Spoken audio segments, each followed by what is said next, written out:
ሰላም ጤና ይስጥልን ክቡራን ተመልካቾቻችንና አድማጮቻችን ዘውዱ መንግስቴ ነኝ ከዚህ ከአገር እንግሊዝ። አሁን የዘውዱ አጫጭር ዜናዎችን አቀርብላችኋለሁ፣ አብራችሁን ቆዩ። በቅድሚያም እርሶቹን ነው። በአርበኛ ዘመነ መግለጫ ብልጽግናዎች ተረበሹ። የአዲስ አበባ ጉዳይ መቋጫ ለምን አጣ የሚሉ ወገኖች ቁጥር ጨመረ። በትግራይ የድሮን ጥቃት ተፈጸመ። ከፍተኛ የመንግስት ባለስልጣናትም ከስልጣን ታገዱ። የተማሪው አሳዛኝ ሞትም ድንጋጤን ፈጠረ። የኢትዮጵያ ሰራተኞችም ውርደት ገጠማቸው። ዓለም አቀፍ ማህበርም ጥሪ አቀረቡ ለሰላም። በጎርፍ አደጋም ሰዎች ሞቱ። አሁን ወደ ዝርዝሩ እንሄዳለን። አብራችሁን ቆዩ። በራያ ቆቦ የመከላከያ ሰራዊት አባላት ፋኖን ተቀላቀሉ። ነሐሴ 20 2018 ዓ.ም ነው። በሰሜን ወሎ ዞን በራያ ቆቦ ወረዳ የመከላከያ ሰራዊት አባላት የቡድን መሳሪያና ክላሽንኮቭ መሳሪያዎችን በመያዝ 102ኛ ኮርን መቀላቀላቸው ታወቀ። የተቀላቀሉት የደቡብ ዕዝ 202ኛ ኮር 21ኛ ክፍለ ጦር አንደኛ ሻለቃ አንደኛ ሻምበል ቲምሪን እና ስናይፐር ተኳሹን ጨምሮ በርካታ የመከላከያ አባላቶች ናቸው። ህዝባችንን አንዋጋም ብለው ወደ ምኒልክ አንደኛ ዕዝ 102ኛ ኮር በመምጣት የተቀላቀሉት የፋኖ አመራሮቹም የጀግና አቀባበል ያደረጉላቸው ሲሆን ሌሎቹም የመከላከያ አባላቶች የጓዶቻቸውን አርያ እንዲከተሉም ጥሪ ቀርቦላቸዋል ሲል የአማራ ፋኖ ብሔራዊ ንቅናቄ ምኒልክ አንደኛ ዕዝ ህዝብ ግንኙነት መምሪያ ለዘውዱ ሾው በላከው መረጃ ገልጦልናል። በወለጋ የንጹሐንን ንብረት መዘረፉ ብዙዎችን ጭንቀት ውስጥ ከተተ። በትላንትናው ዕለት ነው ጉቲን ከተማ ጦፊቅ መስጊድ ሰላት ሰግደው ሲወጡ የነበሩ ወገኖች ሙሉ ስልኮቻቸውና ኪሳቸውን ብራቸውን በገዳ ኮማንዶ የተዘረፉ ሲሆን ብር በኪሳቸው ያላዙ ወገኖች ደግሞ በሞባይል ባንኪንግ ትራንስፈር እንዲያደርጉ ትዕዛዝ የተሰጣቸው ሲሆን አናደርግም ያሉም ከፍተኛ ድብደባና ማስፈራሪያ የደረሰባቸው በመሆኑ ይህንኑ ሊፈጽሙ መቻላቸው ነው የተገለጸው። በተለይም በዚህ በወለጋ ምድር በተደጋጋሚ ጊዜ ሃይማኖታቸውንም እንኳን በአግባቡ ማድረግ ያለመቻላቸው የተገለጸ ሲሆን የሃይማኖት አባቶችም ከአቅማችን በላይ ነው፣ ምንም ማድረግ አልቻልንም እያሉ ነው የሚገኙት።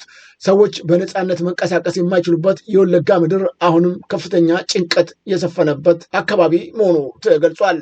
በሌላም በኩል እንዲሁ በጉቲን ከተማ ከ15 በላይ የአማራ ሱቆች አዳራቸውን በገዳይ ኮማንዶ ተዘርፈው ማደራቸውን ከአካባቢው ያገኘነው መረጃዎች ይጠቁማሉ።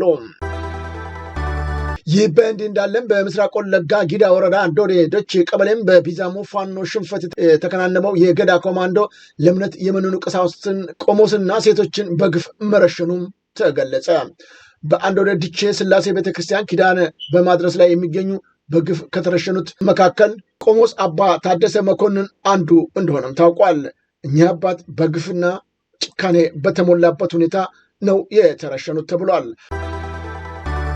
በሸዋ ጠቅላይ ግዛት ተጉለትና ቡልጋ አውራጃ የአማራ ፋኖ ብሔራዊ ንቅናቄ ትግል አቅጣጫን መዋቅር አሰራሮች ላይ ያተኮረ በርካታ ህዝባዊ መድረክና ስልጠና ሲካሄድ መቆየቱ ተገለጸ።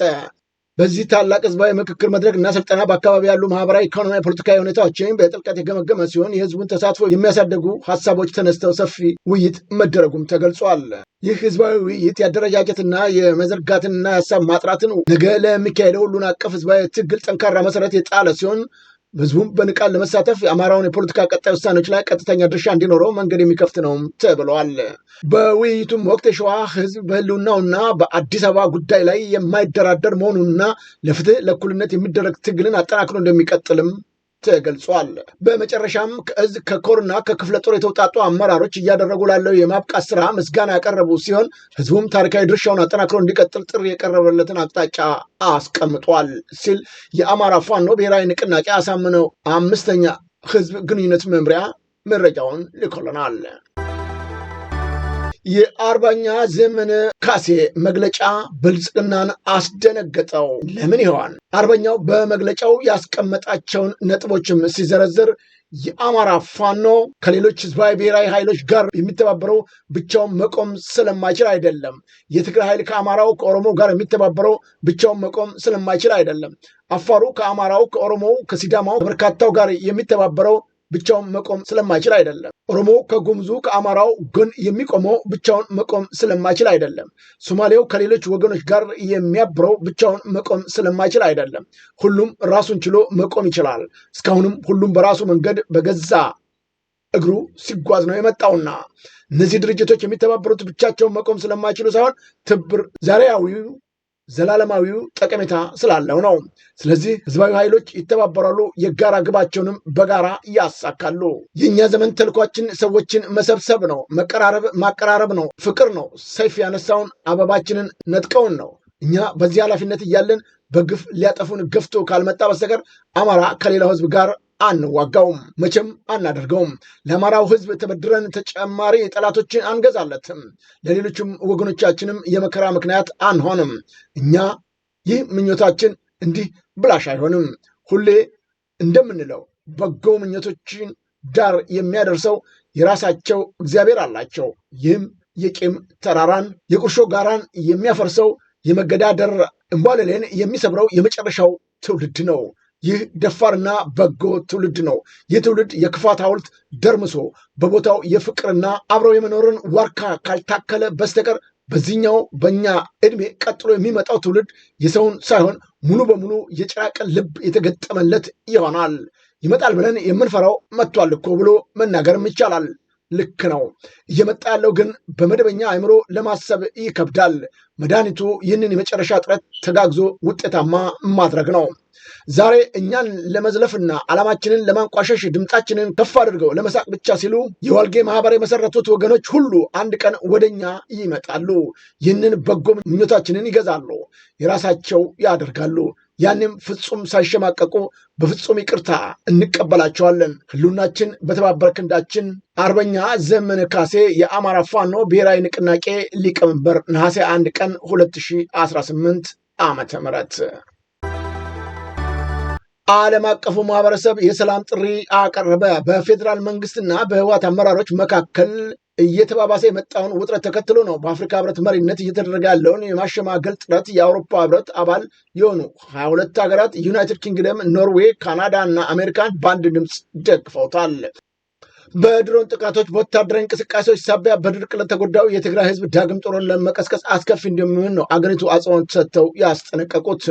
ከፕሪቶሪያው የሰላም ስምምነት አደራዳሪዎች አንዱ የሆኑት የቀድሞ የናይጄሪያው ፕሬዝዳንት ኦባሳንጆ አዲስ አበባ፣ መቀሌ በመገኘት ዳግም ምክክሮችን ማስጀመራቸው አብዛኞቹ አካላት የተቀበሉ ሲሆን፣ በሌላ በኩል ህወሓት ኢኮኖሚያዊ ማዕቀብ እንዲነሳ፣ ወታደራዊ ከባባ እንዲቆምና የትግራይ ሉዓላዊነትም ወደ ነበረበት እንዲመለስ ቅድመ ሁኔታዎችን ማስቀመጡም ተነግሯል።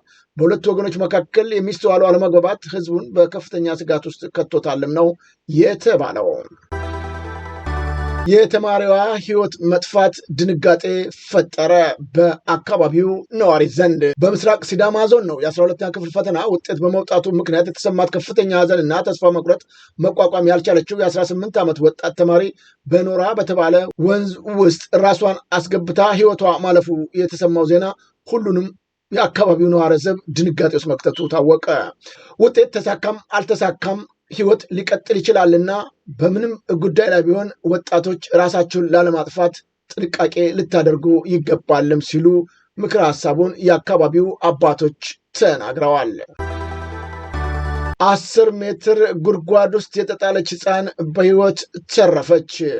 በጎፋ ዞን ነው የ5 ዓመቷ ታዳጊ 10 ሜትር ጥልቀት ጉድጓድ ውስጥ ተጥላ የተገኘችው። በከፋ ዞን ዋቻ ከተማ ከወላጆቿ ጋር በነበራት ጥል ምክንያት የ5 ዓመት ታዳጊን ከልጆች ነጥላ በመውሰድ 10 ሜትር ጥልቀት ባለው የውሃ ጉድጓድ ውስጥ የጣለች ግለሰብ በቁጥጥር ስር መዋሏን ፖሊስ አሳውቀዋል። ታዳጊዋ በጉድጓድ ውስጥ ሆና ባሰማችው ለቅሶ ነው ከ5 ሰዓታት ቆይታ በኋላ በህይወት ተገኝታ ወደ ዋቻ የመጀመሪያ ደረጃ ሆስፒታል በመላክ ሕክምና ተደርጎላት በአሁኑ ወቅት ከቤተሰብ ጋር ተቀላቅላለች ተብለዋል። ተጠርጣሪዋ በቁጥጥር ስር ውላ ምርመራ እየተጣራባት ሲሆን ፖሊሶችም ወላጆች ልጆቻቸውን በቅርበት እንዲከታተሉ አሳስበዋል። ከፍተኛ የመንግስት ባለስልጣናቶች ከስራ ከኃላፊነታቸው ታገዱ። የደቡብ ምዕራብ ኢትዮጵያ ህዝቦች ክልል ጤና ቢሮ በእናቶች ህጻናት ጤና ፕሮግራም በጀት ውድ ስልክ ተገዝቷል በሚል ነው የማህበራዊ ሚዲያ በመገናኛ ብዙሃን በተሰራጨ መረጃ ዙሪያ ማብራሪያም ተሰጥቷል። መንግስት የህዝብን ሀብት በአግባቡና ለታለመለት ዓላማ ብቻ መዋል ለማረጋገጥ ባደረገው ማጣራት ጉዳዩን በጥልቀት የሚያጣሩ የፍትህና የኦዲትና የጸረ ሙስና አካላቶች አደራጅተው ምርመራ ስራ መግባቱም ነው ያሳወቀው። በጉዳዩም የተጠረጠሩ 3 አመራሮችን ከዛሬ ጀምሮ ከኃላፊነታቸው እንዲታገዱ ተደርጓል ሲል የደቡብ ምዕራብ ኢትዮጵያ ህዝቦች ክልላዊ መንግስት ማጣራቱ እንደተጠናቀቀ ህዝብን ሀብትን ባባከኑ አካላት ላይ የማዳግም ህጋዊ ፖለቲካዊና አስተዳደራዊ እርምጃ እንደሚወስድ ገልጾ ህዝቡ የብልሹ አሰራርን ጥቆማዎች በመስጠት ከጎኑ በመቆሙ ያደረገው ተሳትፎም አድንቋል። በትግራይ የድሮን ጥቃት ተፈጸመ። የደቡብ ትግራይ ሳሪቲ ወረዳ ነው ግጀት ከተማ በሚገኘው ሁለተኛ ደረጃ ትምህርት ቤት ላይ የድሮን ጥቃት መፈጸሙ የተገለጸው። ጥቃቱ የተፈጸመበት ነሐሴ 20 2018 ዓ.ም ምሽት 4 ሰዓት ገደማ ሲሆን በትምህርት ቤቱ ቅጥር ግቢ ውስጥ በሚገኘው አንድ የብሎክ ህንፃ ላይ ሲሆን ከፍተኛ ውድመት ማድረሱም ተገልጿል። ህወሓት ጦር መሳሪያ ባከማቸበት በዚህ ትምህርት ቤት ላይ መረጃ መሰረት ያደረገው የድሮን ጥቃት መፈጸሙን ነው በመንግስት በኩል የተገለጸው። ከሰሞኑ የሚፈጸመው የድሮን ጥቃቶች ኢላማዎች የጠበቁ መሆናቸውንም የጠቆመ ሲሆን መረጃው የትግራይ ክልል ትምህርት ቢሮ ኃላፊ ዶክተር ኪሮስ ጎአሽ ትምህርት ቤቱ ለበርካታ ተማሪዎች አገልግሎት ይሰጥ የነበረ መሆኑን ጠቅሰው ድርጊቱን በመኮንን የዓለም አቀፉ ማህበረሰብ እና የሚመለከታቸው አካላት ሁኔታውን እንዲያወግዙ ጥሪም አቅርበዋል። የአዲስ አበባ ጉዳይ ዛሬም መቋጫ አለማግኘቱ ተነገረ። የአዲስ አበባን በሚመለከት ነው አዲስ ምክረ ሀሳብ መቅረቡም እንደገና እየተገለጸ የሚገኘው። ከቀረቡት 400 ያህል ምክረ ሀሳቦች 396ቱ ላይ ያለ ልዩነት መስማማት ተችሏልም ነው የተባለው። የአዲስ አበባ ህጋዊ ባለቤትነት ጉዳይን አስመልክቶ የኦሮሚያ ክልል ተወካዮች ባቀረቡት ቅሬታ የኢትዮጵያ ሀገራዊ ምክክር ኮሚሽን ለውሳኔ ሰጪ አካል ለሚያዘጋጀው የተጠቃለለ ምክረ ሀሳብ እገዛ ለማድረግ አዲስ የተዋቀረው ኮሚቴ አዲስ አበባ የፌዴራል መንግስት አካል ናት የሚለው ቀርቶ ተጠሪ ትሁን የሚል ምክረ ሀሳብ መቅረቡ ነው የተገለጸው። የኦሮሚያ ክልል ተወካዮችም አዲስ አበባ የኦሮሚያ ክልል ርዕሰ ከተማ መሆኗ በህግ ይደንገግ የሚለው ያቀረቡት ቅሬታና የ500 የስራ ቡድን አዲስ አበባ የፌዴራል መንግስት አካል ናት እንዲባል የተስማማንበት ምክረ ሀሳብ የተመለከተው አዲስ የተዋቀረው ኮሚቴ የፌዴራል አካል ናት መባሉ ቀርቶ የፌዴራል መንግስቱ ተጠሪ በሚል እንዲተካ ምክረ ሀሳብ ማቅረቡን ተመካካሪዎች ገልጸዋል። የ120 አባላት ያሉት የአጀንዳ አጠናቃሪ ቡድንም ነሐሴ 13 2018 ዓ.ም ለስምንቱ የ500 የስራ ቡድን ያቀረበው የተጠቃለለ ምክረ ሀሳብ ከተነበበን በኋላ በአዲስ አበባ ከተማ ህጋዊ ባለቤትነት ጉዳይ ከኦሮሚያ ክልል ተወካዮች የቀረበው ቅሬታን በተመለከተ ምላሽ ለመስጠት የተዋቀረው ኮሚቴ የመጨረሻ ውሳኔ አዲስ አበባ የፌዴራል አካል ናት የሚለው ተስተካክሎ ተጠሪ ትሁን በሚል እንዲተካ ኮሚቴው ምክር ሀሳብ ማቅረቡን በ500 የስራ ቡድን መግባባት ላይ የተደረገውን የምክር ሀሳብ ለማቀናጀት የተቋቋመው ኮሚቴም አሁንም ለኦሮሚያ ክልል ለመስጠት የሚደረገው ጥረት ውጤት ሊኖረው እንደማይችል ብዙዎቹ እየገለጹ ይገኛሉ። ለአንድ ክልል ለተወሰኑ ጎጠኛ ቡድኖች የሚደረገው እገዛና የታላቂቷን ሀገር አዲስ አበባን ለአንድ ጎጥ ለመስጠት የሚደረገው እንቅስቃሴ እጅግ አሳዛኝ ከመሆኑ በዘለለ ይህንን ስራ እያከናወኑ የሚገኙ አካላትም ነገ ለህግና ለፍትህ በታሪክ ጭምር ሳይቀር ተጠያቂ ሊሆኑ ይገባልም የሚል በተለይም የአዲስ አበባ ጉዳይ ይመለከተናል የሚሉ ኢትዮጵያኖች ቁጣቸውን በማሰማት ላይም ይገኛሉ። የኢትዮጵያ ሰራተኞች ውርደት ገጠማቸው። አስቸኳይ መፍትሄ ሊሰጥበት ይገባልም ነው የተባለው። በአዳማ ኢንዱስትሪያል ፓርክ በሚገኘው አንድ ቴክስታይል ድርጅት ውስጥ የሚኖሩ ኢትዮጵያን ሰራተኞች ላይ ነው በውጭ ዜጎች ዘንድ ድብደባና ግፍ እየተፈጸመባቸው እንደሚገኝ የተገለጸው። በቪዲዮ ያገኘነው መረጃ እንደሚያሳየው ከሆነ የኢትዮጵያን ሰራተኞች ይህ የውጭ ሀገር ዜጋ ገዛ ሀገራቸው እየደበደበ እየቀጠቀጠ ሰብአዊ ክብራቸውን እያዋረደ እንደሚገኝ ነው የተገለጸው። ሰራተኞቹ በመኝታ ክፍላቸው ተኝተው እያሉ ነው በሩን ተገንጥሎ በመግባት ያልተገባ ድብደባ፣ ዛቻና አካል ጉዳት እያደረሰባቸው መሆኑ በቦታው የነበሩ ማኞችና ተከታታዮች ያጋሩን መረጃ የሚጠቁመው። ቀደም ሲልም በሰራተኞቹ ላይ ማንነቱ ያልታወቀ ኬሚካል በመርጨት በርካታ ሰራተኞችን ለታላቅ የጤና ችግር ጥሎ የነበረ ቢሆንም እስካሁን ድረስ በድርጅቱ አመራሮችም ሆነ በሚመለከታቸው አካላቶች በኩል ምንም አይነት ህጋዊ እርምጃ እንዳልተወሰደ ነው የተገለጸው። ሀገሪቱን የሚያስተዳድረው መንግስት በራሱ ሰራተኞች ላይ የውጭ ሀገር ዜጋ መጥቶ እንደፈለገ ሲቀጠቅጥና ሰብአዊ ክብራቸውን ሲያዋርድ በአካልና በአእምሯቸው ላይ ጉዳት ሲያደርስ ጠያቂ ያጣባት ሀገር ሆናለች ኢትዮጵያን ብለዋል። ኢትዮጵያኖቹ ከሰብአዊነት ደረጃ ወርደው እንዲህ አይነት ግፍና በደል ሲፈጸምባቸው ደብዳቤውን እንኳን ሀይ ማለት ያልቻሉበት ሁኔታ ነው የተስተዋለው። እነዚህ ሁሉ ምክንያቶቹም ከዚህ ቀደምም ከሚደበድቧቸው ሰዎች ጋር መከላከል ያደረጉትን የመንግስት የጸጥታና የደህንነት ኃይሎች እንዲሁም የፖሊስ ኃይል ሳይቀር በተጨማሪ በመደብደብና በማሰር ከስራ ገበታቸው እንዲባረሩ ያደረገ መሆኑን ያስተዋሉት እነዚሁ ኢትዮጵያውያን ሰራተኞች በውጭ ሀገር ዜጋ ለሚደርስባቸው ድብደባና የአካል ጉዳት አቤት የሚሉበት በማጣታቸው አቤት ቢሉም መፍትሄ ባለማግኘታቸው በውጭ ሀገር ዜጎች እየተደበደቡ ስራቸውን ለመቀጠል መገደዳቸውን ነው የገለጹት። አሁን የውጭ ዜናዎችን እናሰማችኋለን። በአሜሪካ አንዲት እናት በጭካኔ ተገደለች። በአሜሪካ ሜሪላንድ ግዛት ነው አንዲት የ7 ልጆች እናት የ2 ወር ህፃን ልጇን እቅፍ አድጋ በነበረችበት ወቅት በፍቅረኛዋ በተተኮሰ ጥይት ህይወቷ ማለፉ የተገለጸው። የ38 ዓመቷ ሾንዳ አርሰን ነሐሴ 20 በቦዊ ከተማ በሚገኘ መኖሪያ ቤቷ ውስጥ ነው ከ41 ዓመቱ ፍቅረኛዋ አልተን ሂን ጁኒየር ጋር ለትምህርት ቤት በሚጓዙ ቁሳቁሶች ዙሪያ በተነሳ አለመግባባት ነው ህይወቷን ያጣችው። ተጠርጣሪው ሂንተን የ5 ልጆች አባት ሲሆን ሽጉጡን ከኪሱ አውጥቶ በመተኮስ ነው በፊት አንደኛ ልጅ ጣልቃ ገብቶ ለማስቆም ሞክሮ እንደነበረ የፖሊስ መረጃ ያሳያል። ጥቃቱ በተፈጸመበት ወቅት አንዲት ትንሽ ልጅ ለ911 የድንገተኛ ጥሪ በማድረግ አባቷ እናቷን እንደተኮሰባት አሳወቀች።